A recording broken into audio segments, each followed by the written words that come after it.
Hello friends, इस video में हम चैप्टर 3 के जो हमारे टॉपिक्स रह रहे थे वो पूरा करेंगे। ठीक, इससे पहले मैंने पार्ट 4 जो बनाया था, पार्ट 4 में चैप्टर 4 तक हमारा चैप्टर 4 के उसमें सारे टॉपिक्स कवर हो गए थे। तो इसका मतलब हमारा चैप्टर 4 में जितना था वो हमने सब कुछ पढ़ लिया है।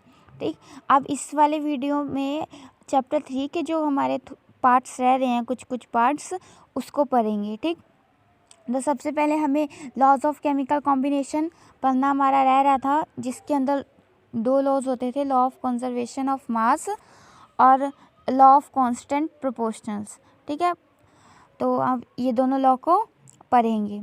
ठीक, तो चलो स्टार्ट करते हैं। The following two laws of chemical combination were established after much experiments by Lavoisier and Joseph L. Proust। देखो, जो अब हम दो लॉ पढ़ेंगे, लॉ ऑफ कंजर्वेशन ऑफ मास और लॉ ऑफ कांस्टेंट प्रोपोर्शंस, ये दोनों लॉ बहुत एक्सपेरिमेंट के बाद मिला, किसने, लेवोजियर और जोसेफ एल प्रोस्ट ने जो किए। ठीक है, बहुत सारे एक्सपेरिमेंट के बाद इन्होंने ये दो लॉज दिए थे। ठीक है, तो सबसे पहले हम पढ़ते हैं लॉ ऑफ कंजर्वेशन ऑफ मास। ये कौन सा लॉ है, क्या है ये? ठीक, तो चलो स्टार्ट करते हैं। Is there a change in mass when a chemical reaction takes place. कह रहा है क्या जब कोई भी केमिकल रिएक्शन होती है तो उसमें क्या उसका जो मास होता है उसमें कोई चेंज आता है? ठीक, मतलब जैसे हमने कोई भी केमिकल रिएक्शन करवाई, ठीक है, तो जो हमारा पहले केमिकल रिएक्शन से पहले जो हमारा मास था, क्या वही केमिकल रिएक्शन होने के बाद भी वही रहता है या उसमें कोई चेंज आता है? ठीक, तो अब ये क्वेश्चन था, तो अब इसका आंसर पाने के लिए हम देखो कुछ एक्टिविटी करते हैं, तो उससे हमें पता चलेगा। ठीक, तो सबसे पहले एक्टिविटी में क्या कह रहा है, take one of the following sets X and Y of chemicals. कह रहा है आप क्या कहते हो, कोई एक एक्स या वाई केमिकल के सेट लो। ठीक है, तो एक्स में क्या है, कॉपर सल्फेट है 1.25 gram, barium chloride 1.22 gram, lead nitrate 2.07 gram. और वाई में कौन से हैं, sodium carbonate 1.43 gram, sodium sulphate 1.53 gram, sodium chloride 1.17 gram. ठीक है, तो कह रहा है prepare separately a 5% solution of one pair of substances listed under X and Y each in 10 ml in water. तो देखो क्या कह रहे हैं कि हमें 5% सोल्यूशन एक अलग से प्रिपेयर कर लेना है, कोई भी एक पेयर का। ठीक है, जो एक्स एंड वाई में दे रखा है 10 ml वाटर में। ठीक, और फिर थोड़ा सा जो सोल्यूशन ऑफ वाई होगा उसको लीटर अमाउंट में लेना है एक कॉनिकल फ्लास्क में। ठीक है, ये देख सकते हो आप कॉनिकल फ्लास्क ऐसा होता है। ठीक, इसमें लेना है सोल्यूशन ऑफ वाई। ठीक है, और जो हमारा सोल्यूशन ऑफ एक्स था उसे हम ये इग्निशन ट्यूब में लेंगे। ठीक, और इसको हैंग ऐसे करना है कि ये मिक्स ना हो। ठीक, और फिर ऊपर से एक कॉर्क से इसको बंद कर देना है, इस कॉनिकल फ्लास्क को। ओके, फिर देखो क्या है, तो जब हमने वो फ्लास्क है उसका वेट अच्छे से केयरफुली नाप लेना है कितना है। ठीक है, अब क्या कहते हैं, जो फ्लास्क है उसमें सोल्यूशन एक्स एंड वाई को मिक्स कर देना है। ठीक है, और फिर मिक्स करने के बाद उसको दोबारा वेट करना है कितना था, कितना है। ठीक, मिक्स करने के बाद दोबारा वेट करना है कितना है। ठीक, तो आप देखो क्वेश्चन में पूछ रहा है, हमसे क्वेश्चन ये पूछ रहा है क्या हुआ रिएक्शन फ्लास्क में। ठीक, क्या केमिकल रिएक्शन हुई, क्या क्या रिएक्शन हुई, केमिकल रिएक्शन उस फ्लास्क में, और क्या कहते हैं हमने ऊपर से जो कॉर्क लगाया था वो क्यों लगाया था, और दस the mass of the flask and it's content change. और क्या कहते हैं जो मास में कोई चेंज आया फ्लास्क में, जैसे हमने यहाँ पे एक बार वेट किया था फिर यहाँ पे एक बार दोबारा वेट किया तो उसमें क्या कोई चेंज आया। ठीक है। फ्लास्क के जो मास में कोई चेंज आया है, उसके कंटेंट में कोई चेंज आया, ठीक है। तो देखो सबसे पहले मैं फर्स्ट क्वेश्चन का आंसर देती हूँ, what happens in the reaction flask. Reaction flask में तो रिएक्शन तो हुई होगी, ठीक है, केमिकल रिएक्शन तो टेक्स प्लेस हुई है। और कॉर्क हमने इसलिए ऊपर से बंद किया क्योंकि जो भी उसमें रिएक्शन टेक्स प्लेस हुई, कभी कोई गैस मक्खी बन के उड़ जाती है तो उसका वेट तो फिर हम नाप नहीं पाएंगे, इसलिए हमने इसको बंद किया ताकि उसी में मेरा सारा जो भी होगा वो उसी में रह जाए रिएक्शन होने के बाद, ठीक है। फिर उसके बाद क्या कहते हैं, हमने जो उसका वेट नापा तो उसमें कोई चेंज नहीं आया होगा, ठीक, क्योंकि लॉ ऑफ कंजर्वेशन, तो इससे हम क्या साबित कर सकते हैं, लॉ ऑफ कंजर्वेशन ऑफ मास, जो लॉ कंजर्वेशन ऑफ मास का जो लॉ है वो क्या बोलता है कि mass states, law of conservation of mass state that mass can neither be created nor destroyed in a chemical reaction, ठीक है। ये बहुत इंपॉर्टेंट लाइन है, law of conservation of mass states that mass can neither be created nor be destroyed in a chemical reaction, कि कोई भी chemical reaction में ना ही मास को क्रिएट किया जाता है, कि जैसे मान लो पहले 5 ग्राम था तो ना ही अब वो क्रिएट होगा 5 से 7 नहीं हो जाएगा, ठीक, और ना ही वो डिस्ट्रॉय होगा 5 से 3 नहीं हो जाएगा, जितना वो पहले था केमिकल रिएक्शन से उतना ही बाद में होगा। केमिकल रिएक्शन में लॉ कभी भी मास चेंज नहीं होता, यही हमारा लॉ ऑफ कंजर्वेशन ऑफ मास है, ठीक। Law of conservation of mass states that mass can neither be created nor be destroyed in a chemical reaction, ठीक है। और इसका मैं आपको एक अच्छा सा एक और एग्जांपल देती हूँ, अगर आपको ये एग्जांपल समझ में ना आया हो तो आप घर में नींबू पानी तो बनाते होंगे, है ना।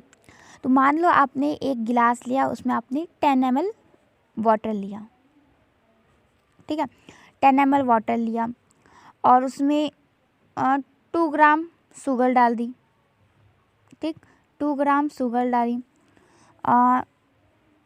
2 ग्राम सॉल्ट भी डाली, ठीक, 2 ग्राम सॉल्ट भी डाल दी, ठीक। देखो एक बीकर लिया, 10 ml वाटर डाला, उसमें शुगर 2 ग्राम डाल दी, सॉल्ट 2 ग्राम डाल दिया, और मान लो 6 मिलीलीटर हमने लेमन का वो जूस डाल दिया, ठीक है, नींबू निचोड़ के डाल दिया, जो कि था मेरा 6 ml, ठीक है। तो टोटल मेरा कितना हो गया, ये 20 हो गया ना पूरे। जब भी मैंने मानो अब मैंने इसको एकदम अच्छे से क्या कहते टोटल मान के चलो, सिर्फ लेट करो कि मेरा 20 ग्राम मास आया सबका। अगर जब मैंने सबको इनको सबका वेट किया तो अलग अलग, तो सबको जोड़ के मेरा इनका 20 ग्राम आया, ठीक है। यहाँ पे मान लो 20 ग्राम आया, तो सबका वेट करने के बाद तो अब मैंने क्या किया, इन सबको मिक्स कर दिया 10 ml वाटर में, सबको मिक्स कर डाला, ठीक है। तो जब मिक्स कर दिया तो रिएक्शन तो होगी ना, हो गई केमिकल रिएक्शन। तो अब जब मैं इसको दोबारा वेट करूँगी तब पर भी मेरा 20 ग्राम ही आएगा। हाँ, मगर कहीं ये ना हो कि पता चला हम ऐसे मिक्स कर रहे हैं और उसमें हमने पानी उनी इधर उधर गेल दिया, ऐसा नहीं, ठीक है, गेलना नहीं है, ध्यान से मिक्स करेंगे। अगर हमारा ना ही कोई इधर उधर हमारा जो पानी के गिरे लेमन जूस, तब हमारा इतने का इतना ही वेट उसमें आएगा, ठीक। तो इससे हम क्या बोलते हैं कि जो हमारा मास है वो ना ही हम उसको क्रिएट कर सकते हैं, ना ही अपने आप से कुछ बढ़ा सकते हैं, और ना ही कुछ डिस्ट्रॉय कर सकते हैं एक केमिकल रिएक्शन में। जो केमिकल रिएक्शन से पहले जितना हमने मास लिया था, वही केमिकल रिएक्शन होने के बाद भी उतना ही मास वहाँ पे रहेगा, ठीक। अब आपको अच्छे से आया समझ में कि law of conservation of mass states that mass can neither be created nor be destroyed in a chemical reaction. अब तो ये आपको याद भी हो गया होगा, है ना। अगर याद हो गया हो तो कमेंट बॉक्स में ज़रूर बताना, ठीक है। अब उसके बाद बोलते हैं लॉ ऑफ कांस्टेंट प्रोपोर्शंस। ये लॉ ऑफ कांस्टेंट प्रोपोर्शंस क्या है, ठीक है।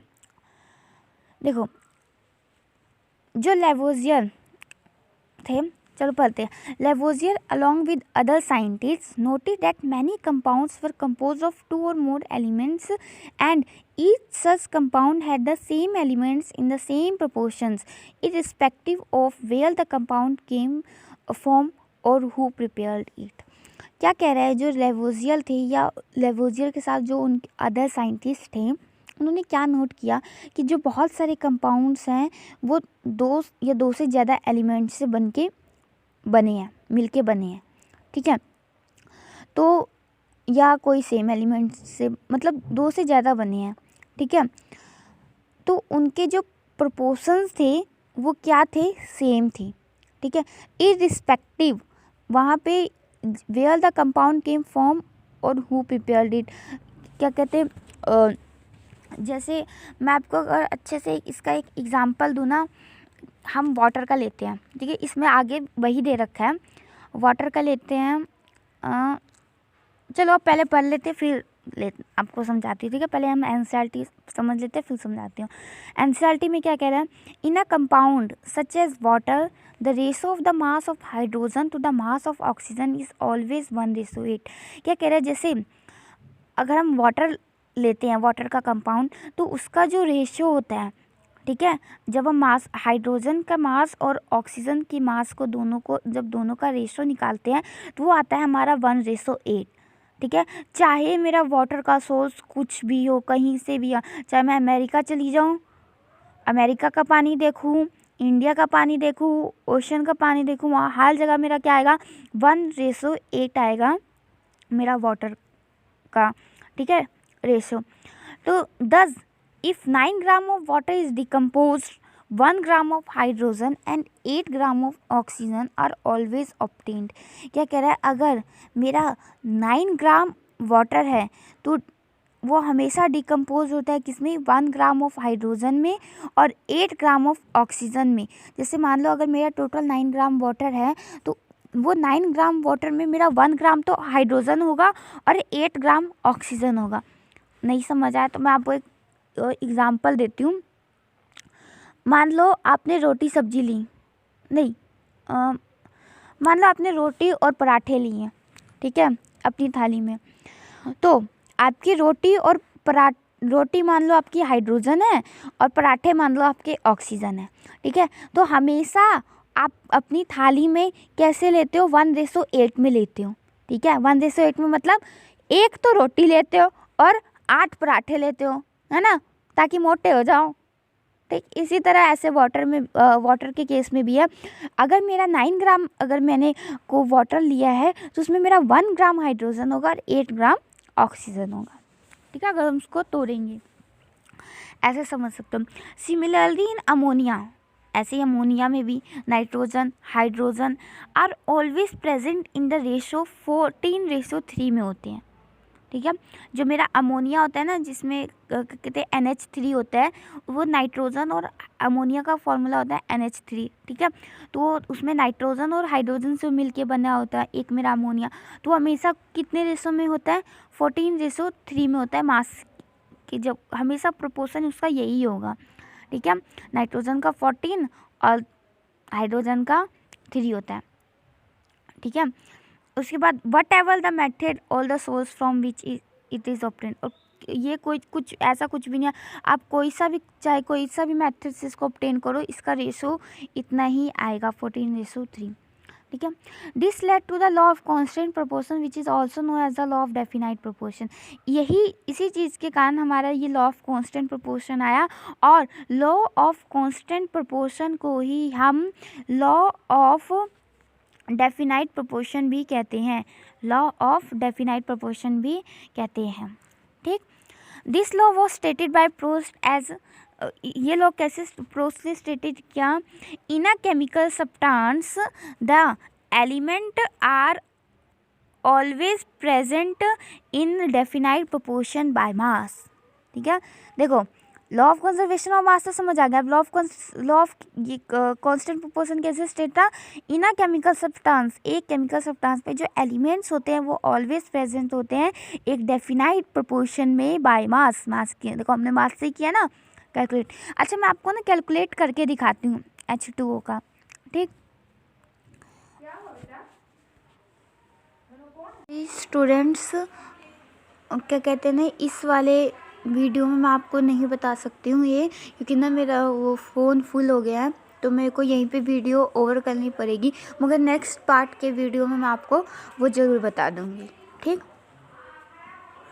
अगर वीडियो अच्छी लगी तो please like subscribe and share कर देना। और ये हम बाकी का पार्ट भी उसी वीडियो में नेक्स्ट इसके बाद जो वीडियो आएगा उसमें पढ़ेंगे। ठीक, तुरंत ही दोनों वीडियो मैं आपको तुरंत ही लॉन्च कर दूँगी। ठीक है, तुरंत ही अपलोड करूँगी। अभी क्या कहते हैं ये इसके नेक्स्ट 10-15 मिनट्स के बाद मैं वो वीडियो अपलोड कर दूँगी। ठीक, तो अगर वीडियो अच्छी लगी तो please like subscribe and share कर देना।